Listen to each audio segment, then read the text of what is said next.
Thank you everyone for joining us on day two. I'm sure yesterday all of us enjoyed discussing various topics in the broad domain of social sciences. Today also we have many excellent papers in the next four sessions.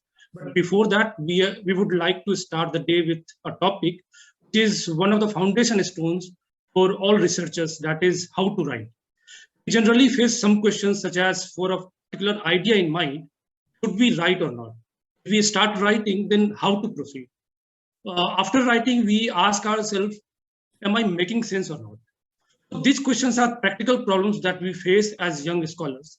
So to help us and make us understand the nitty-gritty of writing, we have a wonderful opportunity to interact with the managing editor of Leftward Books, Sudhanva Deshpande. So Sudhanva is author of Halla Bol book, that is The Death and the Life of Shabdar Hasmi.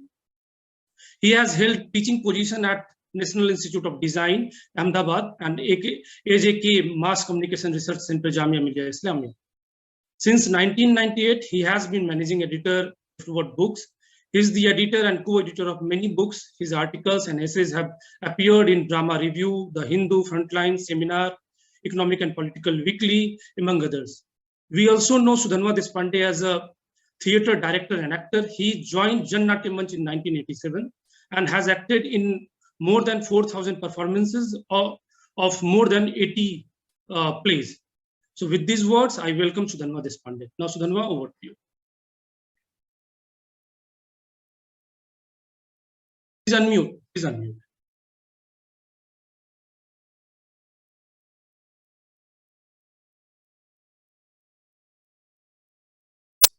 Yeah, thanks. All right.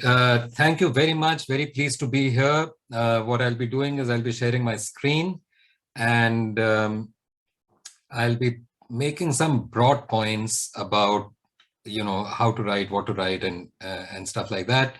I'll try and limit this to about 35 minutes, 40 minutes maybe at the most, and then we can have a round of Q&A. At the end of the talk, my notes can also be shared by, if anyone wants them, the organizers would be happy to send my notes to you. So thanks very much for having me here, and I'm very pleased to be part of this Young Scholars conference. I know that often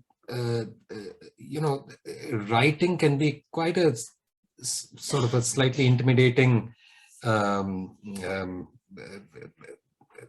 enterprise, and I obviously don't have any magic wand. Except to say that you have to get down to doing it. So let me just get straight into my notes.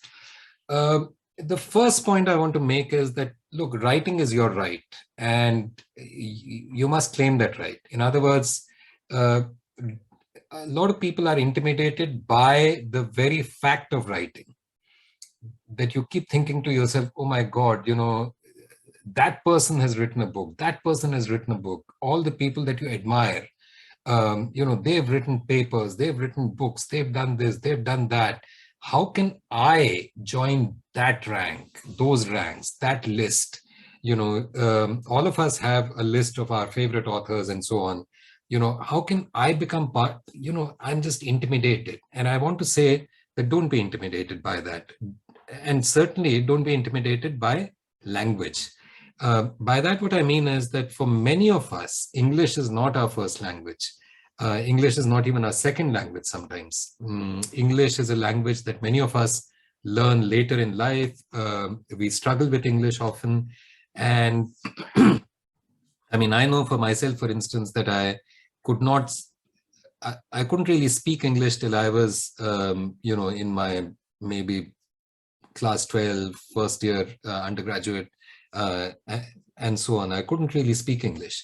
I read a little bit, but I wasn't a voracious reader as a kid. I was much more an outdoor sort of person. I'd be, playing some sport, I'd be doing plays and so on. So I didn't grow up reading or writing. And English certainly intimidated me for a very long time. And I would just want to say that, English is just a language like any other language, and you can get help. And I'll come to that later. But I just want to say that particularly for young people who don't come from backgrounds of privilege, particularly young people who haven't gone to English medium schools and so on, don't feel intimidated by English, don't feel scared of English. English is just a language in which you have to express yourself. That's fine. You know enough English to be able to write your ideas. Don't be intimidated by a blank page. In other words, don't sit in front of your screen and say, oh, where do I begin? How do I? It doesn't matter. You don't always have to begin at the beginning. In fact, for most books that are written, or even for academic papers and so on, you'll find that the introduction is the last thing that the author writes, even though it might be the first thing that the reader reads. But that doesn't have to be the first thing that the author writes. You can start writing anywhere. You can start writing in the middle of your argument. You can start writing, literally just anywhere. You can start jotting down whatever thoughts come to your mind, your hypothesis, your thesis, your antithesis, whatever it is that you just start writing anywhere. Don't be intimidated by a blank page. But, and I do want to say this, write responsibly. This means that the burden of proof is on you. In other words, and there is, I think, a distinction between academic writing and writing that is not academic, but is public facing. By that, what do I mean? I mean writing that, for instance, you would write in a newspaper or a non-academic journal, or you might write a book for the general reader and so on. Now, the burden of proof in those instances is lower. But when you write academic stuff, when you're writing an academic paper, when you're writing an academic book, then the burden of proof is much higher, and it should be much higher. Everything should be supported by citations. So therefore, that's the reason why academic books have so many citations. So learn how to cite. And I'll come to that also later a little bit. But essentially what I want to say is that whether you're writing for academic publications, or you're writing for a more general audience, non-academic audience, the burden of proof is on you. You can't just make wild assertions. You can't just give your feelings about things, and so on. You can't just put your opinions out there without responsibly thinking through what they mean and whether you have the evidence. You may or may not have the space to give your evidence, but do you have the evidence? Is it there with you when you say something? One way of checking this is always to say that, okay, are my conclusions flowing from my facts, or is it the other way around? Very often I find that people write with, they tailor their facts to suit their conclusions. And you don't have to do that. You should not do that. State your facts, whatever they may be, whether you're writing in the social sciences, in which case it's history or economics or political science, sociology, whatever it is your discipline. But there's a way in which what a fact in history would mean would be different from what a fact in economics might mean. There might be some difference of emphasis there, but whatever your discipline is, let your conclusions follow from whatever you're presenting as evidence, right? It can't be that you first have arrived at your conclusions and then you're presenting or you're cherry picking evidence in order to suit what your conclusion already is. The last point I want to make here is quote only what you've read. And this is particularly true of academic writing. I've seen too many instances of people quoting a book that is being quoted by somebody else. So, I may not have read, let's say, Capital Volume 1, but, Jessim has read Capital Volume 1, and I read an essay by Jessim in which he has a quotation from Karl Marx, Capital Volume 1, and I pick up that quote and I quote it in my article or my essay or my book as if I have read Karl Marx and I'm quoting from Karl Marx directly.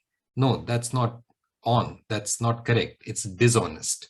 I should have the honesty of saying, as Jessim Pairs in his book or essay or article XYZ quotes Karl Marx. So I'm clarifying that this is a quotation I've got from Jessim Pairs, who is quoting Karl Marx. It's a secondary quotation. I can't pass that off as some, but I have read Jessim's book, right? Or his essay or his article. So I'm clarifying that I've read Jessim and I'm quoting from him, but he's quoting from Karl Marx, who I have not read, right? So one should, of course, quote. That's fine. Feel free to quote, but quote from stuff that you have actually read. Don't quote from stuff that you have not read. Which then brings us to the issue of, I put it very strongly here, do not steal. Now, plagiarism is a problem, and you can, check up what that means. It basically means stealing without attribution, using somebody else's work without attribution and just passing it off as if it's your own stuff, right? So in a lot of cases, actually, plagiarism boils down to not even knowing what the do's and don'ts are. In other words, you read something on the internet and, it's very easy to copy paste and so on. And if you do that without attribution, it's not on. That is plagiarism. That is stealing. It's not okay to copy paste from Wikipedia. It certainly is not, because Wikipedia is a very useful resource, of course, and we all use it, but it's not always the most accurate resource. And you should be careful about what you take from Wikipedia. It's okay to check facts from Wikipedia, but to lift entire passages from Wikipedia and pass them off as your writing is totally not on. And I've seen too many students and too many, and not just students, sadly, I've also seen some slightly more senior writers and scholars, lift entire passages from Wikipedia in their books and try to pass them off as their own. And it's very easy to catch. Any editor with, a broadband internet connection can catch these things like this. So don't take that risk and don't do that. But I also want to say that all of us are borrowing ideas all the time. It's not like everything that we write or say or think or feel is something that is, like sui generis. It's something that, my genius brain just came up with this idea and it fell from. No, we all borrow from each other. We all live in a world where we are reading so much, where, talking to people, etc., etc. And a lot of these interactions with the world, engagements with the world, help to shape what we think and what we say and what we write. So therefore, it's okay to borrow ideas, but acknowledge your debts. Sometimes in a short piece, if you're writing a newspaper piece, which is, let's say, just 800 words or something, you may not have the space, or sometimes it's even less. You're asked to write something in 400 words or something. You may not have the space to acknowledge it, but you should know that you've taken this idea from source A or source B. But in longer pieces, and certainly in academic writing or more serious kind of writing, even if it is not academic, even if it is like public-facing writing, you must acknowledge your intellectual debts. Ideas are not invented by us. All ideas that we think are our ideas, if you think about it, they've actually come to us from somewhere else. And there's no shame. There's no lack of honor in acknowledging that your ideas have come from somewhere else. Which then brings me to my next obvious point, which is that all of us as writers are also readers, right? Because we are reading all the time. We are reading books, we are reading essays, articles, etc. But we are also reading other types of material. Now, in today's world, for instance, all of us are reading a ton of stuff on social media. We are also reading, reading in quotations, but we are reading cinema, we are reading popular culture, we're reading advertisements, we're reading, etc. All of these are acts of reading. Yeah. It's not that only if you pick up a book, can you say that you're reading. Or the written word is not the only thing that you read. Having said that, I do want to say that what you want to do is to become a writer.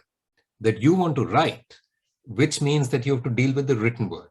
In order to write, you must read, and you must read as much as you can. There is literally no end to how much you can read and how much you should read. Don't think that any reading that you're doing is going to be useless. Of course, it might be that you may not find something interesting, in which case, fine. You start reading a novel, it doesn't catch your interest in the first 40, 50 pages. Fine, you don't need to waste your time reading the rest of the novel. Dump it and move on to something else. That's fine. But read as much as you can. Read as many books as you can. Read as many essays, articles, popular stuff, etc., etc. Read as much as you can. And read as widely as you can. By that, what do I mean? What I mean is that, that you shouldn't only read in your specific discipline or your specific research area of interest. Don't only limit yourself to that.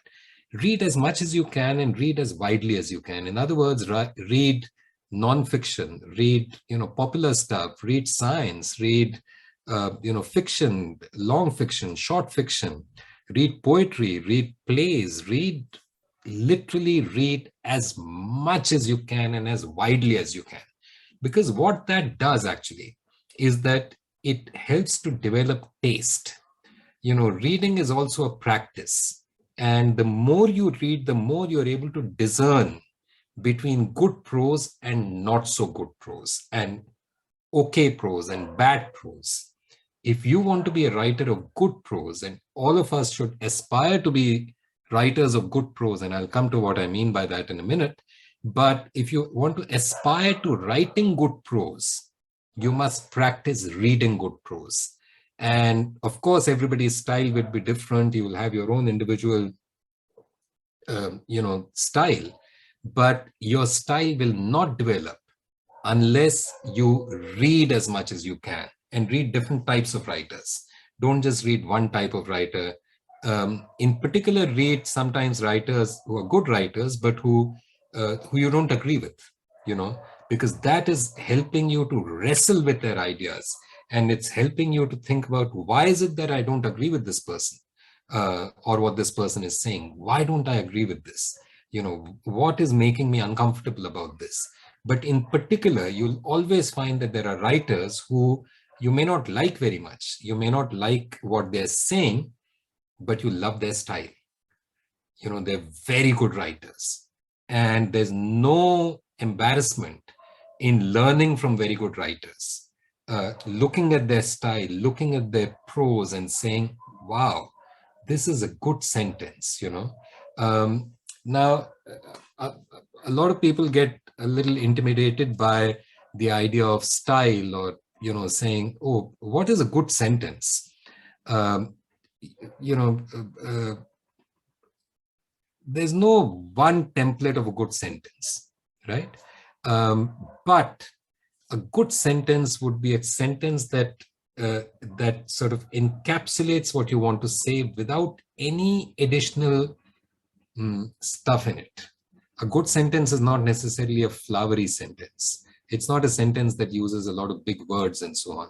That's not a good sentence necessarily, but a good sentence has clarity, it has precision, and you read that sentence and you say, oh, this idea could not have been expressed in any other way as tightly and as precisely as this person has done in this sentence. That is a good sentence. But how do you even start recognizing a good sentence? You start recognizing a good sentence when you read as widely as you can. There's this, there's this old Zen, a story about the Zen master who was an expert carver of jades, the jade stone, right? He was an expert carver of that. And this young, disciple went to him and he said, master, I want to learn from you. I want to learn how to carve jade. So the master said, all right, here's a piece of jade. And he gave him that piece. The disciple held it in his hand and the master disappeared. In the evening, he came back and he said, return the jade to me. And then the next day, again, the same thing happened. He gave him another piece and he said, here's a piece of jade, and then disappeared the whole day. And this went on for several days. And the disciple was getting kind of, frustrated that he wasn't learning to carve, right? Every day he would just be asked to hold a piece of jade, till there came this day on which the master said, here's a piece of jade. And the pupil held the jade in his hand and said, oh, master, this is not jade. And even though it looked exactly like jade, it had the same shape, the color, the texture, etc., was exactly like a piece of jade. And he said, oh, master, this is not jade. And the master said, right, now you're ready to start carving. In other words, you're ready to start writing, writing well, once you have experienced enough good writing. Now, there's no enough, of course, and I'm not saying that you have to wait till that point, but keep reading and keep writing simultaneously, but read as much as you can. And I really can't overemphasize this aspect of being a writer. Read. This little cartoon is from one of my favorite, cartoon strips, Calvin and Hobbes, where Calvin is saying to Hobbes, I used to hate writing assignments, but now I enjoy them. In the second frame, he's got this very sanctimonious expression on his face, and he says, I realize that the purpose of writing is to inflate weak ideas, obscure pure reasoning, and inhibit clarity. And then in the third one, he says, with a little practice, writing can be an intimidating and impenetrable fog. You want to see my book report? And then Hobbes is reading the title of his essay, which is The Dynamics of Interbeing and Monological Imperatives in Dick and Jane, a study in psychic trans-relational gender modes. And Calvin, says, academia, here I come. This really sums up what I want to say in my next slide, which is, convey ideas as clearly as you can. I've taken this sentence from a competition that is, for bad writing. And this is a real sentence in a real academic journal in a real essay. All right. And I chose this particular sentence only because it's the shortest sentence in that list. All the other sentences are really long, and I didn't want to bore you with a long sentence. But I do want to say that, it's not, a lot of people use writing, especially academic writing, as a way of intimidating readers, of showing off, of saying to the whole world, oh, look at me, I'm so smart. And it's almost as if, oh, if you can't understand what I'm saying, then clearly the fault lies with you, right? I'm so smart, I'm so intelligent, I'm so, I've read so much, and you are somehow inadequate. And I just want to say that that's nonsense. It's just utter nonsense. You should write to convey ideas because you're engaging with the world. Of course, it would be the case that if you're writing for an academic, in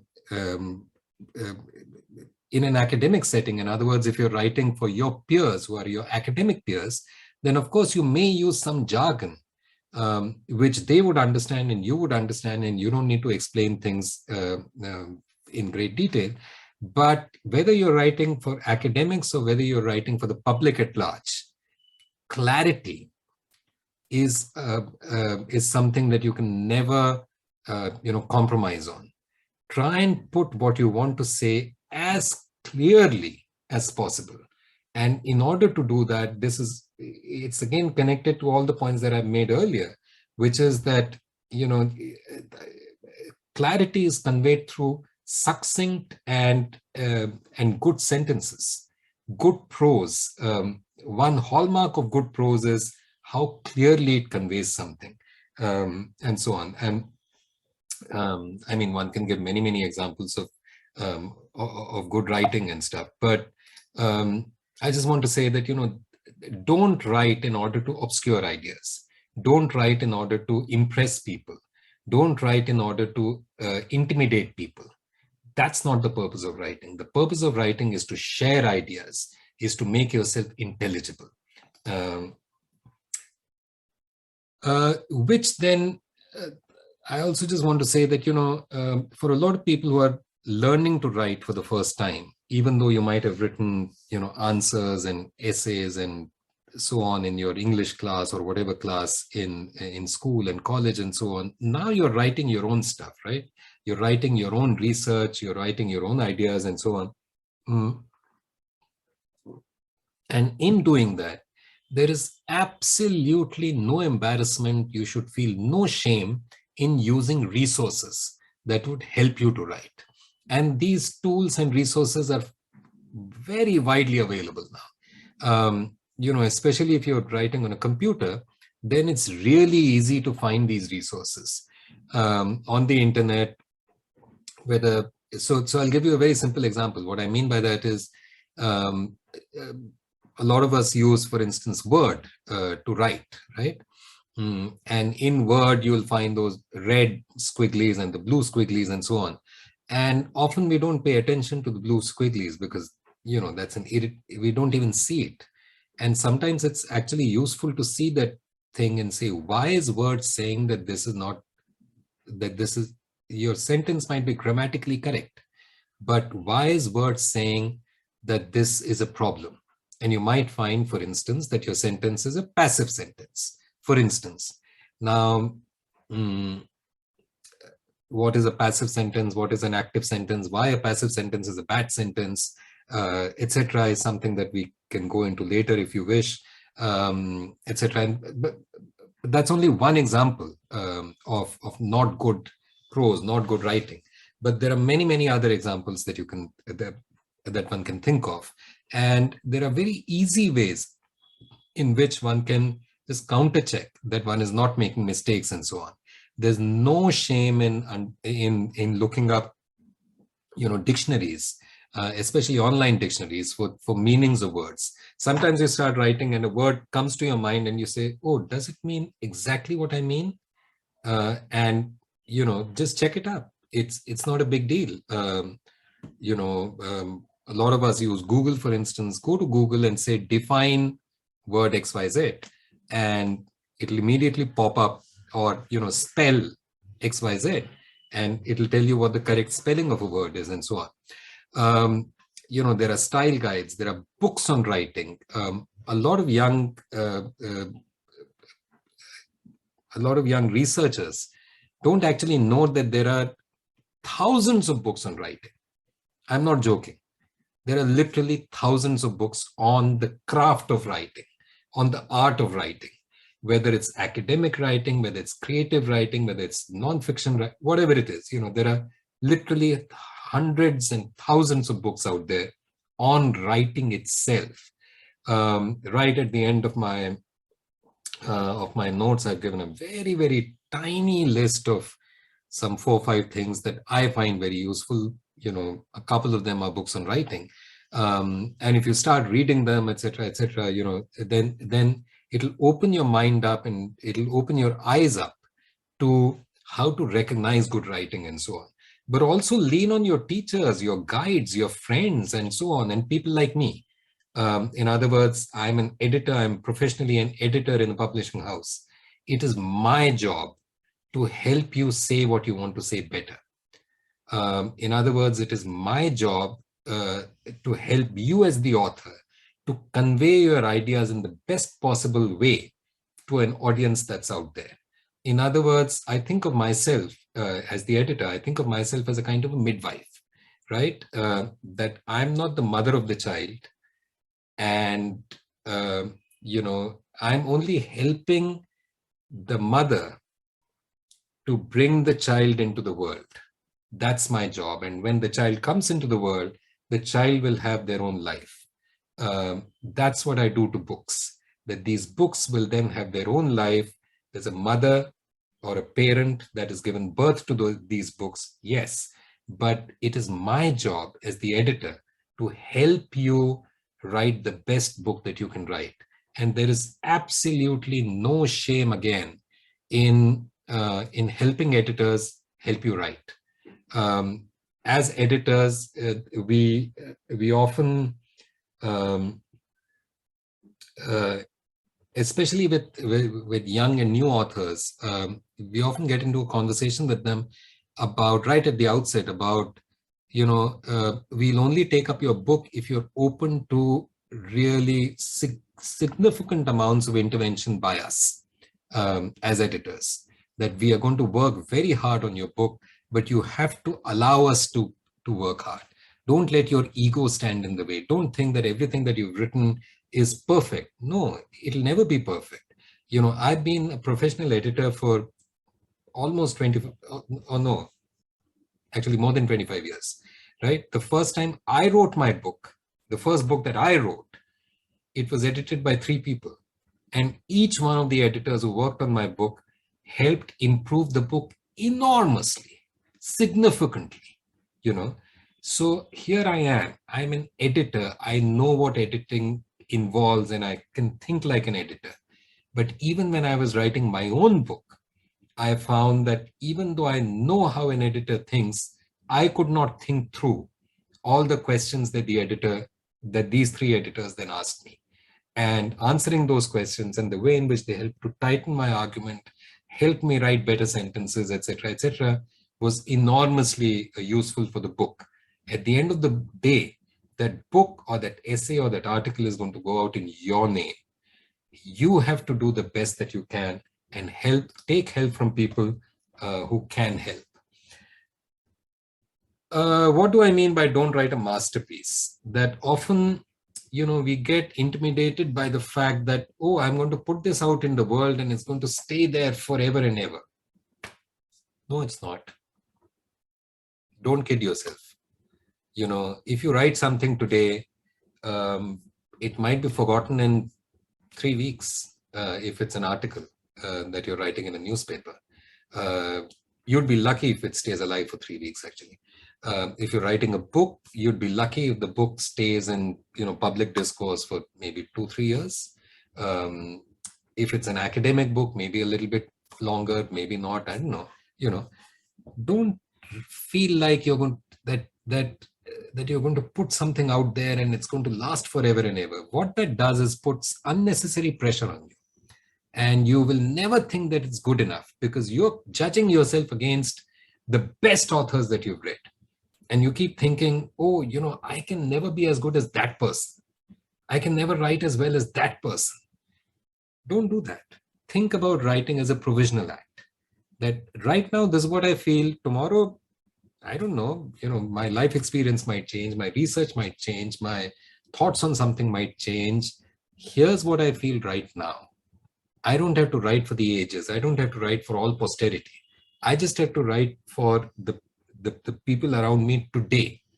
And if you keep that in mind, all writing, write in a way in which you think of your writing as provisional, not final. It's a work in progress. Everybody's thoughts are a work in progress. And if you keep that in mind, it helps to take off some of the pressure of writing. Write as if you're writing with a pencil. Now, what do I mean by that? I mean that when you write with a pencil and you look at that page that you've written on with a pencil, it never feels like it's a final thing. You know what I mean? It feels like, oh, it's only a pencil. Isko to kaat sakte hain.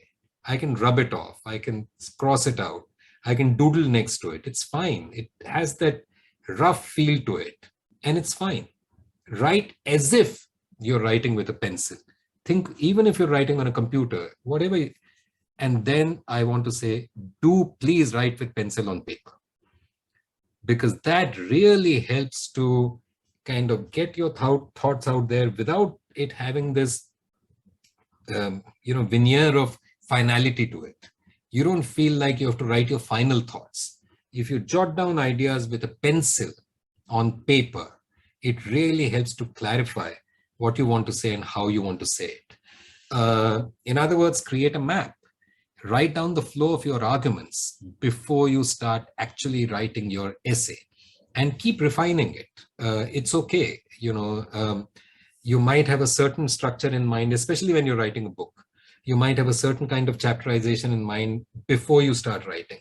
And then you start writing and then you say, no, this chapterization doesn't work. This chapter is becoming too small. Why don't I put this chapter there? And this chapter is becoming too long. Why don't I split it into two? And so on and so forth. No, I need to write something here in order to make the bridge with that, etc., etc. It will start clarifying in your head, but create a map of your writing. I often, actually, it just is helpful for you to write something on paper, not on computer, on paper, and to be able to map it. Say this comes here, this comes here, this comes here, this I can take there, that I can take there, etc., etc. That kind of stuff. So keep going back to your plan and revising it. It's fine. It's not a problem. And whatever your plan is, suppose you're planning to write a book, let's say. Now, you say, I'm writing a book that's going to be, let's say, 100,000 words, 1 lakh words, right? 1 lakh words is intimidating. 1 lakh words, how many days is it going to take me to write 1 lakh words? Well, if you're going to write, 100 words a day, it's going to take you 1,000 days. If you're going to write 1,000 words a day, it's going to take you 100 days. In other words, break it up into units that you can make sense of. Of course, it doesn't mean that every day you will write 1,000 words. Some days you will only write 200 words, but some days you will end up writing 2,000 words or 2,500 words. That's great. But break it up into units that are achievable and don't intimidate you so much. Honestly, what can I say? Writing is a craft. It's something that has to be practiced. It has to be done again and again and again. You have to chisel it. You have to keep working at it all the time. And, you read something that's really well written and you say, oh my God, this is brilliant. This is genius stuff.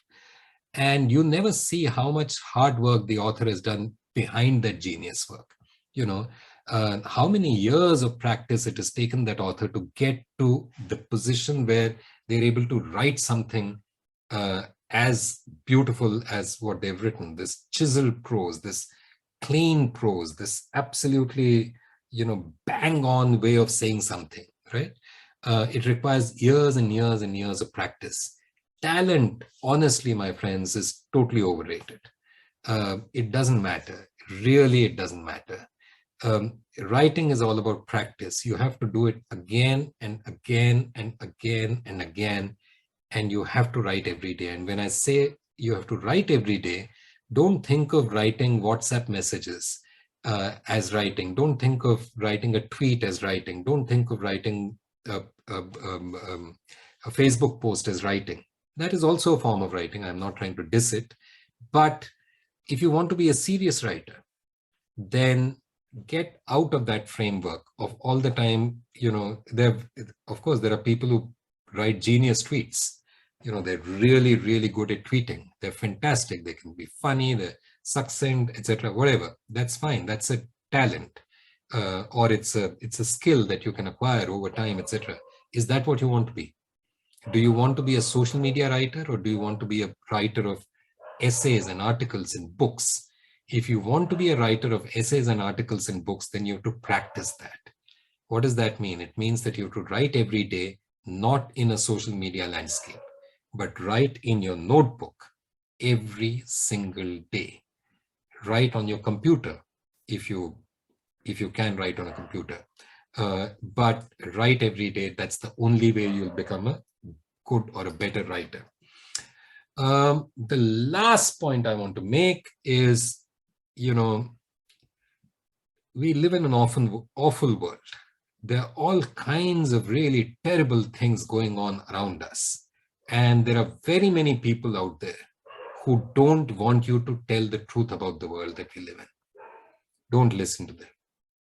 These are the censors in your own head sometimes, or they're censors outside of your own head. There are censors in society, And these sensors in society start to censor your own thoughts, your own brain. And then there's this little voice in your head that starts saying, oh, should I say this? Should I say that? What if I tone this down a little bit, and so on? And every compromise that you make will always be a tiny compromise. It'll be one tiny step. At the end of it, you'll find that what you have, where you've ended up is not at all where you had started. This world is terrible and it needs to be a better world. It can be a better world, but it cannot be a better world if we stop telling the truth about this world. And so therefore, don't censor yourself. Find people who will stand by you, including publishers, who will not pulp your work. There are too many instances of big publishers pulping great books. I won't go into all that, but you have to remember always that writing is ultimately a form of engaging with the world. You have to engage honestly with a clear conscience, and you have to engage fearlessly, because thinking is an act of bravery and writing is a form of thinking. I'll end this presentation here just to say that here you don't need to read this right now. If you get the, you can ask for the PDF, and the PDF has all of this. So, these are just some personal favorites of mine in terms of, resources that have helped me to write. So with this, I will stop, and happy to take questions, comments, disagreements, anything at all. Thank you, Sudhanva. It was really wonderful to hear from you. At least I had some questions in my mind that have been addressed by you. So now I open the floor for question. So please unmute yourself and ask directly. And if you want, you can also drop your question in the chat box.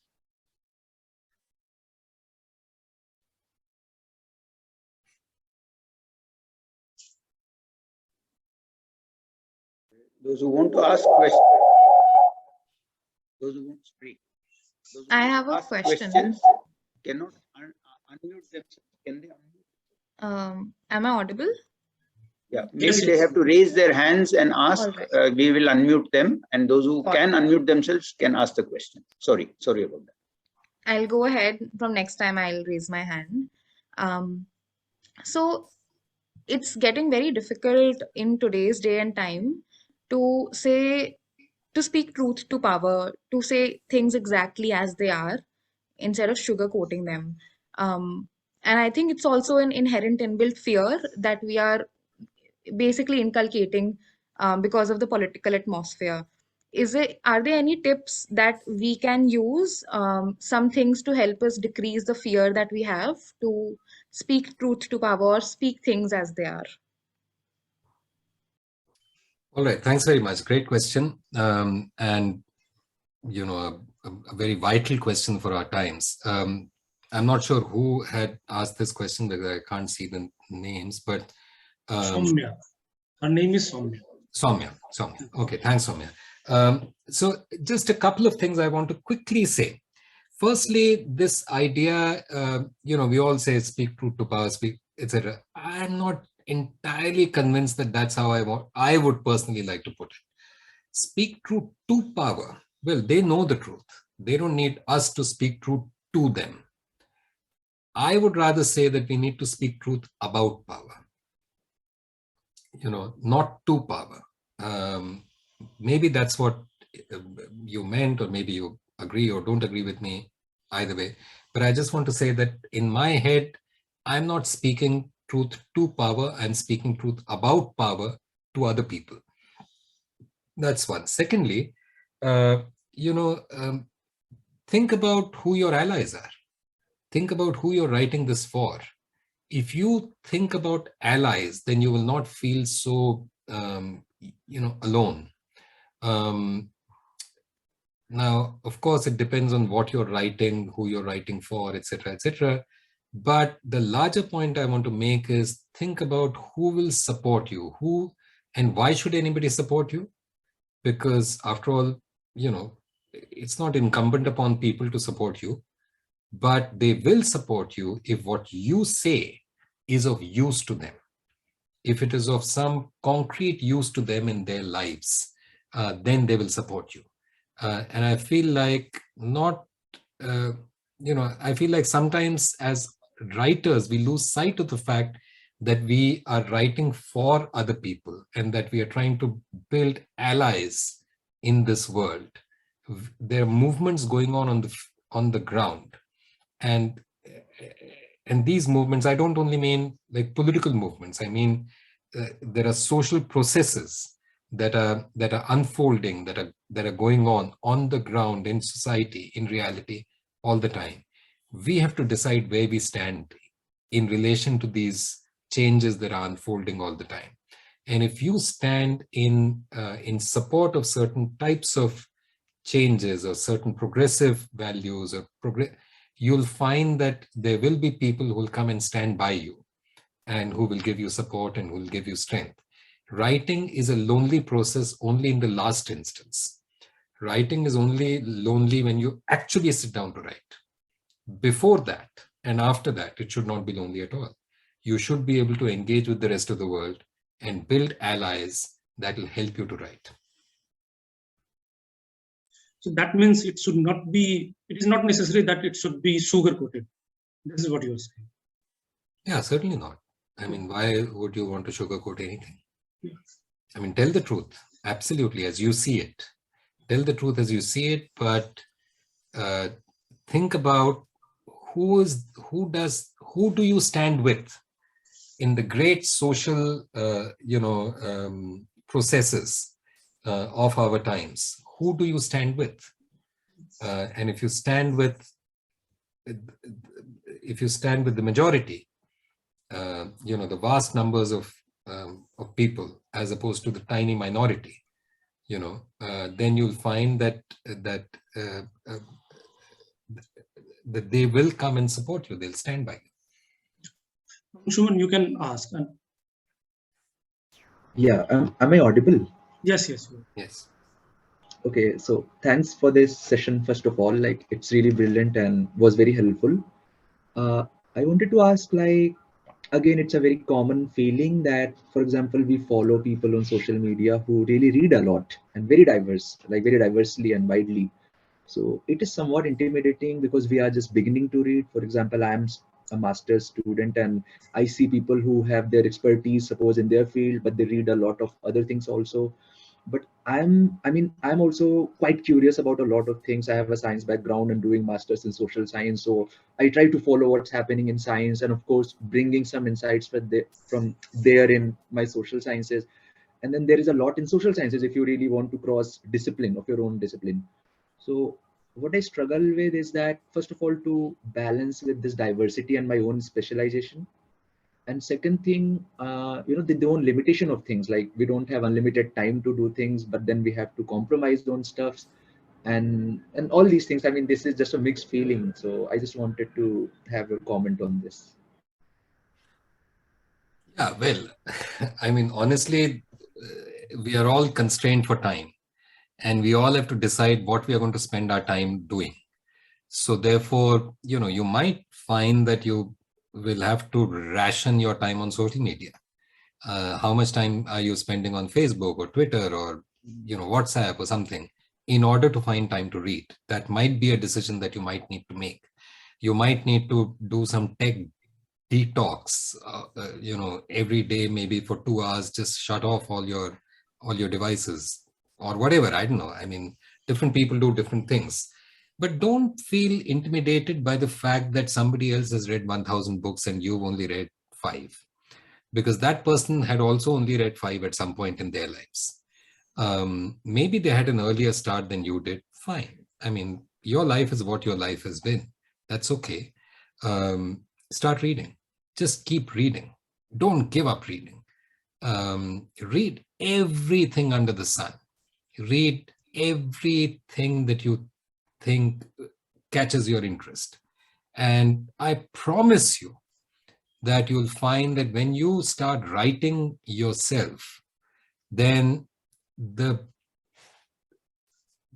the width and the breadth of what you've read will always make you a better writer and a more engaging writer, a more interesting writer. More and more people will want to read what you're writing.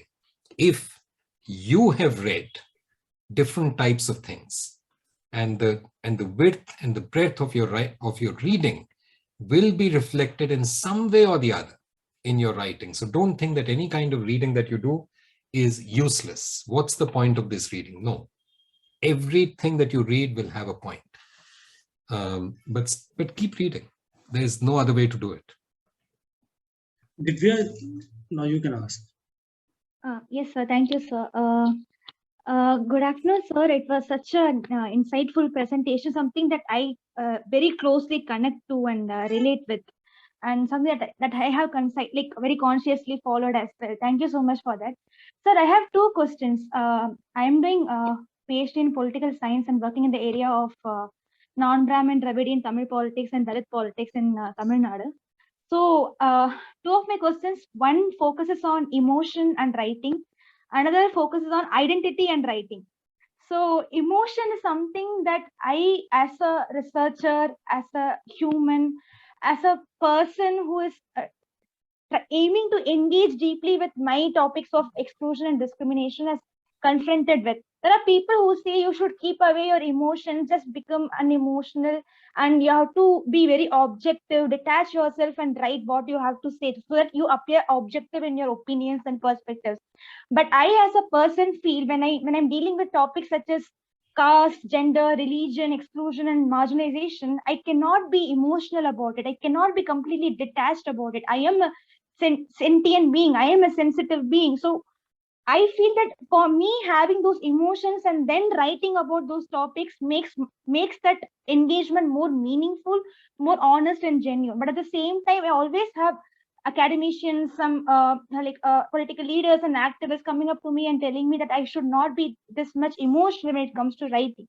So I want to ask you, in terms of it, as you being an editor, as a writer, how have you dealt with this aspect of emotion and writing? Secondly, identity and writing. When we are dealing with issues of like caste, gender, religion, class, and sexualities and disabilities, often we are confronted with this whole lot of our own identity, birth identity, and socially cultivated identity. And secondly, of the identity that is imposed on us. Thirdly, in terms of the identity of people whom we are studying, of identity of people whom we are engaging with. And there are a whole lot of other identities of people who are not involved in these two identities and still trying to influence our thought processes or writing processes. So there is always this terminological confusion of the right word to use in terms of whether I should be using an untouchable or a Dalit, whether I should be using a Harijan or non-conformist Hindus, whether I should be using Marxists and not communists, whether I should be using communists and not socialists. There is a whole lot of terminological confusion. How does one then confront with this issue of identity and writing? How you as a writer and as a writer has dealt with it? Yeah. Thank you, sir. Thank you. This was the question. All right, Divya, thanks very much. Both questions are really, really important, and both require a lot of, I mean, one could go into some detail on both the questions. Very quickly, I just want to say that you're right. How can you vacuum away your emotions about things? You are a sentient being, as you said quite rightly, and you feel things about the world and you want to set it right.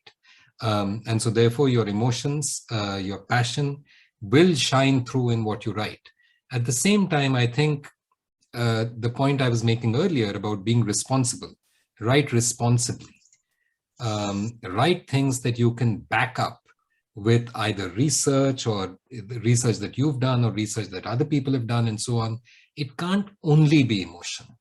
It can't only be, oh, I feel this, therefore I'm going to, no, that's not interesting enough.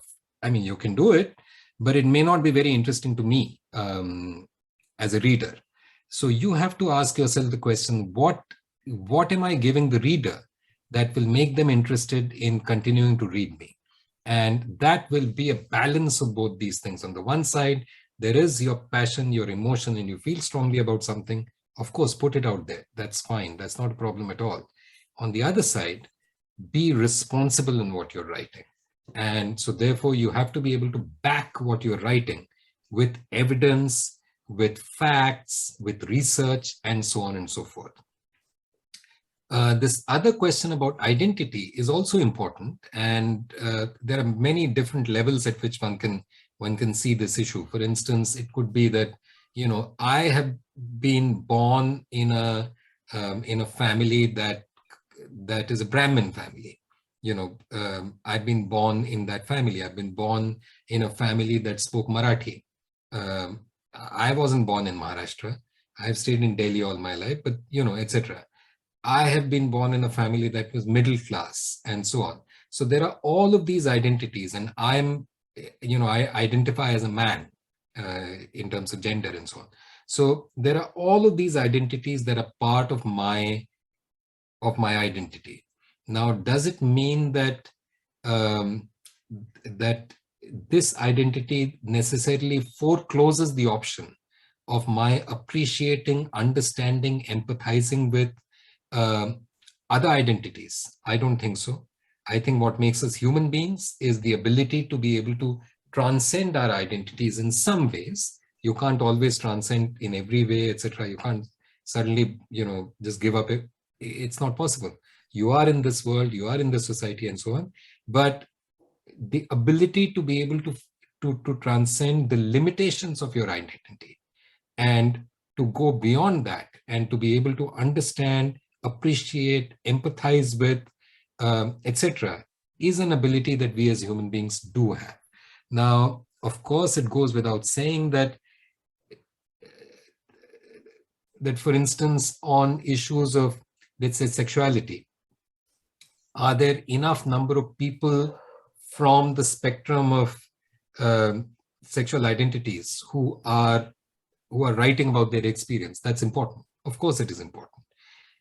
But does it mean that I, as somebody who does not identify as, let's say, trans or gay or bisexual or whatever, I have no right to write about something? No, it doesn't mean that, but I should be aware of what my identity is and what the limitations of my identity are.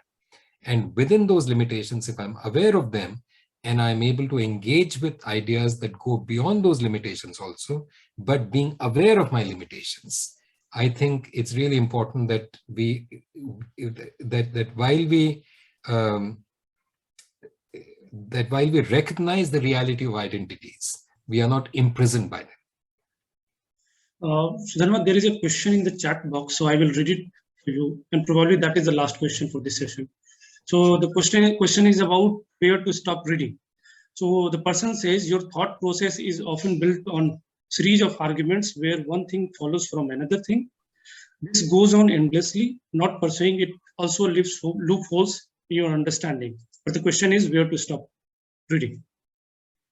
So reading can also be a form of procrastinating or putting off something that you need to do. You know, you keep saying, oh, I haven't read enough.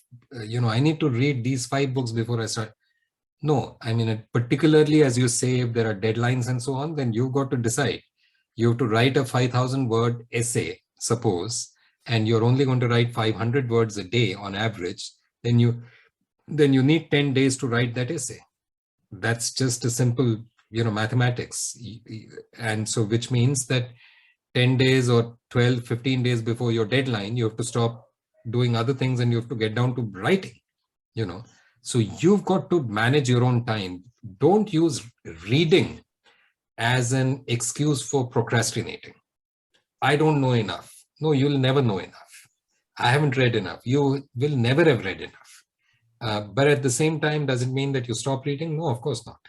In life, generally, I'm saying, there might be deadline issues involved. So that's a different thing.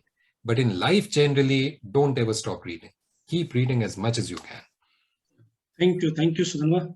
Must agree that there are many things that we can discuss in this topic, but obviously, due to lack of time, we cannot go beyond this. So thank you once again for your time and for insightful talk. Thank you, Sudhanva. Thank you.